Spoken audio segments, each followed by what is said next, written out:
holidays. Here we are. Back again. Valerie and Alicia. And we have a special treat that we're going to be enjoying today.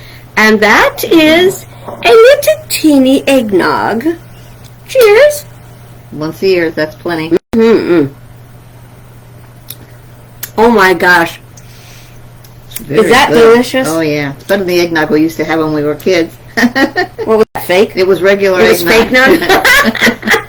It's really good. I know, to me, eggnog kind of tastes like melted ice cream.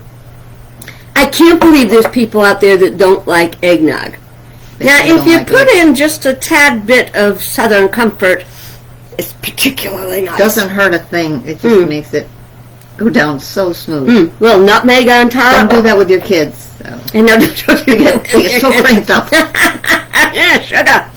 All right, well, we are here for our video today on our holidays, still looking at the past. That's what these videos are about. They're talking about our, Christmases as kids and young adults, and we're going to get to young parents, so we'll get all there. So today is December 21st, 2022. You're going to do that again? I'm going to do it again. It worked the last time. Yeah. And we found out that there's a lot more people watching these videos than we thought. We were just kind of doing them for our kids and kind of for our friends and family. But if you're liking it. And if you want to be sure you never miss one, you can go to YouTube and click on subscribe. You can like it on here. You can follow me. So we love that. You never watch us again, and it would be a very sad day for you. Very sad day for us. Sad day.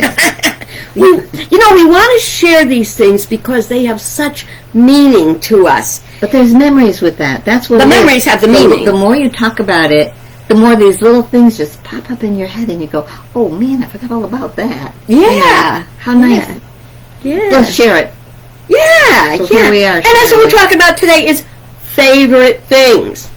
And, traditions, which are our traditions, sadly have fallen away. You find that you miss the traditions. Yeah, I miss it when I start thinking about the past and these little things pop up and you go, well, whatever happened to that? Why don't we do that anymore? Why did that fade away? And kids today go, you did what? They don't understand. Because they haven't been exposed to some of the stuff we have. Yeah, I think a part of it is that we're here to share with you about the traditions, and maybe other people will realize ones they had or bring back ones they had. Family members, and you'd be surprised. It'll just spread. It'll just grow. Yeah, because it's good. Now, you know what I think makes the difference and why we lose touch with that? That it loses its meaning. Oh yeah, it's not appropriate anymore. It's just sort of faded away. Well, if you don't know the meaning, why do it? Yeah. It's empty ritual, and I remember that was one of the things in the 60s. Empty ritual. Why do we do this empty ritual? Well, you know what? You can fill it up. Valerie has a tradition that she wants to share that was not ours. It would have come from even before us, and some very, is the St. Andrew's priest, is he European? I'm not really sure. I just heard this story today, so I might not be having it perfectly well, but I can give you the gist of the story. It's something from Christmas past that I think you're really going to enjoy. Yeah, and I mean, it just goes to show you different people have different traditions, and anybody can adopt them. So this was a good one. I went to a dear friend of mine, and we'll tell you the story in a minute. Okay. So we were sharing some eggnog and conversation and stuff like that, and they told me a little story about this church that they go to. It's a Catholic church. It could have been any kind, but this would happen to be Catholic. And they said they had a tradition. The priest said when he was younger, he had a tradition in their family, maybe in their church, I'm not sure, where they would bless the baby. And there was no baby when you set up your nativity. All the characters would be there, but baby Jesus would not. And you take baby Jesus and you bring him to church. And when you bring them to the church, at a certain point, the priest had everybody hold their babies up in the air, and the priest blessed all the babies. And what would happen is they would take the babies home afterward, and they put them in a box and close the box, and it stayed there, and it was the first gift that got opened on Christmas morning. What a beautiful, lovely thing. It's not real preachy. It's not real over-the-top religious, but it's a respectful thing and a great tradition. I thought it was wonderful. I'm going to do it. It's like experiencing it all over again. I unfortunately, my baby's out there. Maybe I'll have to hide the baby. Hide the baby. Baby's in the nest over there. There's a baby in the nest. Oh my gosh, that's a story for later, but we have to remember that because before Christmas, we're going to try to kind of shove in a bunch of videos before the holidays so that we can get as many of our stories out. We may have to go all the way to the Epiphany. We may have to do that. We count our Christmases now. And we count them big, you never know how many more you're going to get. That's the point. But anyway, so when she was talking about the little baby story, it reminded me of one of my favorite things, and that was the Dragnet. There used to be a show on TV called Dragnet. It was a detective show, and it was Joe Friday. What was his Sergeant something or other? Sergeant Smith? Whatever it was. So these were this partner, and Joe Friday was known for saying, "Just the facts, ma'am. Just give me the facts." Boy, wouldn't that be something in life today? What would happen to our news stations if we did just the facts, ma'am? Some places would go out of business. Anyway, there was a Christmas special that I waited for every year with Dragnet. And the theme of the story is From the Manger Scene, which we were once allowed to put out. So sad because, in government buildings and offices and stuff, you can't put out nativity scenes anymore. I mean, you know what? I don't think we have to be special as Christians. I want to see the menorah. We'll talk about that later. I want to see the menorah. I want to see the Kwanzaa candle thing. I want to be remembered of all the ways we celebrate the holidays. In any event, back in those days, in the ancient times of your ancestry, we had they would every town would have a nativity scene. Well, in this episode of Dragnet, the baby disappeared from the scene overnight on Christmas Eve. Christmas morning, they were having Mass, and there was a new baby in that scene. So, of course, Joe Friday was called. We had a half an hour to figure this out, so. Yeah. So, come to find out, a little while later, after they'd searched here and there and interrogated people, probably put that light on them, where were you on the night of June 23rd? And December 24th. That's true. So in the afternoon, a little boy comes walking down the street, and he's got a Red Ryder wagon, and in that wagon was baby Jesus. And said, "You took that baby. Why did you take that baby?" And the little boy said, "Because I prayed for a bicycle, for a wagon." Yeah. I prayed for a wagon. That was your prayer. It's a long time ago. That was your prayer. I got the bicycle. Another story. So anyway, I prayed for a wagon for Christmas. And when I got one, I promised baby Jesus he'd be the first one I'd give a ride. So what he was doing was giving his baby Jesus a ride. And I thought that was absolutely precious. And there's another thing we looked forward to every day. I have to turn around to do this, but I'm going to try not to stand up and turn around because these pants make my butt look big. Oh shoot, where'd I put it? It's up there. Okay, gotta try to stand up and turn around. Don't look at my butt. Oh, there we go. Okay. Every year, Valerie and I would wait to hear when the Bell Telephone Hour Spirit of Christmas show was going to be on. And this was the nativity story and the night before Christmas, all done with marionettes. A lot of people nowadays don't even know what a marionette is. That's if you true. ever saw Pinocchio, Pinocchio was a marionette. He had That's strings right. that would make him move. These marionettes were pretty amazing. The shows now, if you look back at them, were a little corny, but pretty amazing nonetheless. You think about doing the things that they were doing with those marionettes. It was pretty interesting. It is. And if you can get your hands on this in any way, your kids will probably tell you it's spooky, but one day when they get old enough to appreciate it, that's like 50. They too will tell you how amazing. I mean, this was something else. I wish I could show you the movie, but I can't. But it's wonderful, and If you need the information, just let us know. She'll send it to you. yeah, I will. So that was another one of our really special things. We would just be so excited when the Bell Telephone Hour was going to be on. You know, when you're talking about the baby in church and the blessing and everything, it does cause us to recall that today many people have stopped finding meaning in going to church. Churches are getting smaller and smaller, and they are now, I know St. Bridget's is divided between two churches. A lot of Catholic churches are.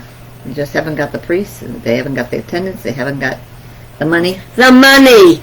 You know what? I've said this before, I'll say it again. If you've got a church you call your church, you need to support it, because that is your spiritual home. That's where you go for the richness of the traditions and everything. And don't mean to sound preachy, because I'm not. I'm talking about the benefits that we get out of going. And one of those was midnight mass. God, midnight mass is so amazing. It gets later and later and darker, and your heart starts to thump because you know you're going to midnight mass. And when you walk into the church, it's so glorious, and they've got tons of poinsettias and figurines and processions and incense. How do you feel about that incense? I love it. When I was a kid, I didn't love it. It used to make me want to pass out Yeah. in church. I I love it now as an an adult. I love it, but as a Okay. kid, I had a hard time with it. I have some in the other room. We may light some. Okay. Flip Next it time around. You want to see me pass out? Yeah, let's say you pass out. That'll be cool. But midnight mass was amazing. It was long, but the music was super, and they'd have the choir, and boy, I'll tell you, if you can, I don't care whether you're Catholic or not, if you want to have a good experience, go to midnight mass. Also, in my 30 years in church ministry, I always had an after dark mass. I found out the folks in Unity are not into staying up for midnight mass, yeah. but we would have a late service, and that was really really wonderful. You know what else I did? I did a living nativity. So if we had a baby in church, if we could scrounge up a baby, we'd have Mary and Joseph and the baby, and it was always really special. We would darken the sanctuary, and people would bring their offering to the front, and they would put it in the offering basket. And there's something about looking at the living people. I had one church, or no, two churches, where we could go outside, and we could set it up outside, and that was beautiful too. So you don't want to miss the beautiful spiritual part of Christmas, and midnight mass is one of them. It's a very holy holiday. It is, except for one of my one of my midnight masses was not quite so exciting. This was 60 some odd years ago, and I don't know, I can't remember. I was 18, and I had just started dating the man who would become my husband. I met him on December 23rd, and midnight, December 24th, we went to church together. So we're in church, and there's the music, and everything's quite holy and everything. And all of a sudden, a little girl sitting somewhere behind us goes, "Mommy, somebody farted." Does take the sanctity out. First of all, it's not something you want to hear in church, or the fart for that matter. I don't recall hearing that. But you're on a date in church with someone, and somebody farted. It was just. I'm sorry. You may not think it's funny. I think it's hilarious. So it's bathroom humor. I do, and you have to stop me. I'm holding my tongue now that I don't do any nasty, silly jokes about bathroom stuff. Valerie and I were talking about it a little earlier, and about the lights. Remember what we're talking about the lights, and one of the things that is not repeatable is the sound. It's inimitable, as they say. The sound of those lights clacking. Oh, yeah. As they're separated out. Our dad was in charge of the lights and garland. So when the tree went up, Mom would make sure it was in, put the sugar and water in the basin. Or salt. Don't do that. Don't do the salt. And then we would get to decorate, but Dad would first have to untangle the lights. And he'd untangle, click, click, click, click, click, click, click, click, click, click, and he'd lay them out on the floor, and then he'd look at them and look for a burned out one. Now, if you're smart, you always have your little stash of light bulbs to replace the ones that burned out, and you unscrew them and screw them back in. And lights were very different at that time. They were about this big, for Pete's sake. Yeah, they were good size. Good size. Yeah. Yeah, like that size. Then came the more modern ones. And the modern ones were the ones that if one light went out, they all went out. So you never knew who the culprit was. And they didn't have that little thing with the red tip so you'd know which one to change first or whatever. So you'd go light, and the thing, I know you all know this, it's about that big, and you'd have to be looking for the filament. Did it break? And now we've got LEDs. Yep. I don't think I have any. I don't know if I got LEDs or not. I know they don't get hot, so that's a good thing. Another thing, I just remembered this as we were speaking. Do you remember Grammy Parda's special lights on her Christmas tree? Apparently not. The candles with the little liquid yeah, that would bubble up. Yeah, oh, yeah. That was pretty wild. Yeah, they were not lit. I mean, that was electricity, and it was making the bubble go up and down inside the candles. Yeah, it was kind of like the lava lights of the 60s. Well, this was a very scaled back. These little tubes had some kind of oil in them, and it would get heated by the light of the candle, yeah. And so it'd be like little candles bubbling on the tree. That was so nice. I found some like that many years later. I don't think I've ever seen them in the store. I did, and they were cheap junk. Well, they probably were right from the beginning. Well, just don't make things like they used to, Well, the way they used to. And they made these when we were kids. Believe it or not, they made them, and some people use them. In the Scandinavian areas, they put candles on. They had little silver dishes. You'd stick the candle, those small candles. You'd put the candle into it, and you'd clip it onto the branches of a tree. Not safe. Did you ever see a tree go up? The only way I ever saw a tree go up was on TV on a don't do this kind of thing. Do not put real candles on your tree. But they did. They did. They one day, but somebody had to invent it. I mean, they have to burn a tree or two down before you get the invention right. This is another one. It's off timing of our going back to our childhood. But this was something from probably 30 years ago. There was a show on TV called America's Greatest Inventor. I love that show because I love that kind of science. I have curiosity that won't quit. And I got this idea, and I said, I got this wonderful idea. So I thought of having the angel on the top of your tree be equipped and connected in a way, kind of sort of like a smoke detector, except if it sensed smoke, that something would go off inside of it and go, and that stuff that puts out fires, the powdery stuff, would put the fire out and send off an alarm. Now, that to me was brilliant. She could have been rich. Well, didn't pursue it. I wanted to, but we all sat around the dining room table around Easter that year, and we talked about it, and nobody else got excited about it. And I thought that was the best idea ever. But I don't know how to come up with a prototype. So here's the gist of it. Later on, that year, on America's greatest inventor, a fireman came up with that exact concept and won. You must have been talking in your sleep. No, that's what I tell people though. If you got an idea, it's not just yours. It's out there. And Somebody it's just ours has to to grab do it. something with it. So if you get a brilliant idea, you know what, that's not just yours. You don't do something, somebody else will. And they'll be in Tahiti on Christmas. You never know. Okay, what else? What's your favorite Christmas present when you were a kid? Say 10 years old. That's tomorrow. Do we have toys here? All right, she wants to know the favorite Christmas present when you were about 10 years old. Yeah. Mine? Yeah. Well, about 10, it was the Draft Dodger doll. Now, you might think Draft Dodger and go, that's a weird name, because in the war, a draft dodger was someone who ran away, like during Vietnam when all the guys went up to Canada, because they had a conscientious objection to war. Hard part about war, I don't know a lot of people that are thinking it's a wonderful thing to do.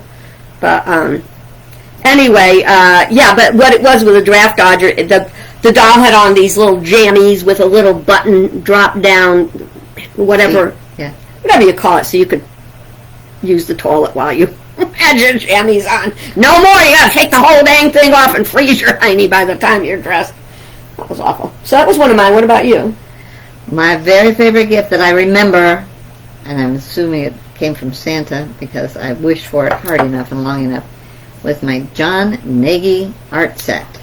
Oh my God, it had paper and it had crayons and it had chalk and it had paint and it had brushes and it had, oh my God, enough stuff to last me a week. And to this day, she does art. Not enough, because she's very gifted and talented. But I will tell you, I have art that she's done hanging in my house, because it's wonderful. Not because she's my sister. That just as a sideline. It helps. It helps. Well, that was one of my favorites, and I was about 11 or 12, and I wanted one thing for Christmas. I wanted a case of 7-Up soda, all for myself. Oh, how did that work out? It was amazing. Now, here's another thing you guys don't realize. In our days, you did not have soda in the house all the time. No. Soda was rare and for special occasions and holidays. And it came in a wooden crate in glass bottles, and the 7-Up bottles were green, and it had a 7 and a red dot for some reason, and up was written in the red dot. When I ever got up that Christmas morning and tore into it, was like, my own case of 7-Up! Actually, I would say the problem with you is you're so generous that everybody got one anyway. I know. But you know what? That's mine. You want one? No, ice cream. But that, to me, a very important part of having is giving. Well, sometimes you get a gift. I loved my John Nagy set. And he's still on television on occasion, if you're lucky enough to find him. And you can still find his kits. But one thing I used to love to get every year was paper dolls. I'd get a paper doll book. It's like the size of a coloring book, but the pages are a little bit more cardboardy. And when you punched out the doll, she was on that cardboardy stuff. You punch her out, and then you had to use your scissors, your little scissors with no point, and cut out the clothes that would go on with little tabs. You could just push the little tabs on the shoulder, and she'd have a dress on. Well, it was never quite enough. So what I would do is I would get my John Nagy drawing pad tablet, or whatever you want to call it, and I would take my little doll after I had her all punched out, and I'd lay her on that pad, and I would outline the top half of her body, and I would make new clothes for her. So I should have taken hairdressing. Instead of taking hairdressing in school, I should have taken dressmaking. Fashion design, yeah. I had gowns, I had bathing suits, I had everything you can imagine for my paper dolls. That lasted with me for quite a few years. I really enjoyed paper dolls. Not a big expensive thing, and you could do all kinds of stuff. Now, here's the thing, sisters. I also had a paper doll thing. But my paper doll thing wasn't so fascinated on clothing. What I did was I took these little things called brads. And it was like a little thumbtacky kind of thing, except for the the pointy part split in half. You've probably seen them. They're paper fasteners. So I made paper dolls with joints, so their arms and legs could move. My Clothes clothes never fit well on those dolls. No, they don't. But I tried. I did try. Yeah, paper dolls are great. Kids But don't even know what they are nowadays. yeah, we're going to talk. Stickers. I know. Another day, no, they went out on the computer. Yeah. Another day, we're going to talk about. Are you on the naughty list or the nice list? Maybe we'll do that tomorrow over at Valerie's house, looking at her gorgeous tree. But let's see. We had to get this out today because we promised we would. We did, and we wanted to. And The weather's supposed to get really, really crummy in the next couple of days. yeah, so you might not hear from us. I mean, they've even given a warning on the telephone. I got 2 phone calls from the power company saying that there was a good possibility that we were going to be having some very bad stormy weather in the next 3 days, and to be prepared. And they even had teams preparing. They were in the area where they might suspect there'd be problems with downed trees and that stuff, and all ready to go. So I'm hoping they're wrong, but they're telling us that we could be in for 3 or 4 days of pretty nasty weather. And if we get lucky, it'll get remedied quick. But if not, we're going to be hibernating at my I home. don't know why you got 2 calls and I didn't get any. Because one was on my my home phone, and the other was on the campground phone. I have a phone. Yeah. Nobody called me. Oh, you didn't get a call at all. No. I didn't get any. You sure you weren't outside? Do you think they don't care? State of Connecticut doesn't care about me. Let's just I would Eversource. call them if I were you. Why did I not get a call? That's right. Why did my sister get 2? I didn't get any. Right. Oh, well, that was fun. It was fun for me. Was it fun Oh, for it was you? fun for me. Okay. We'll have a little more fun. Cheers. You guys, enjoy your day. Remember, you can click like on here. You can go to YouTube when I post it up there and click subscribe on You that. can make suggestions and ask You questions. can, here's the thing. This whole thing started because my grandson, Marky, asked me to tell him the stories of our life. And so this is our way of telling it. But I want to know the questions. What questions do you want answered? Because if we're going through all this trouble, it doesn't matter if you're a family member. This is good for friends or strangers or anybody else. If you want to ask us any questions about our lives back in the day, in World War II ending to now, we will be happy to tell you everything. Our version of everything. Yeah, that isn't this weird? We 'Cause it gets sometimes different. don't have the same version. But close. Close. So, okay, friends. God bless you. Have a happy day. We look forward to seeing you again. Have a good one. Bye-bye. Bye-bye. I have to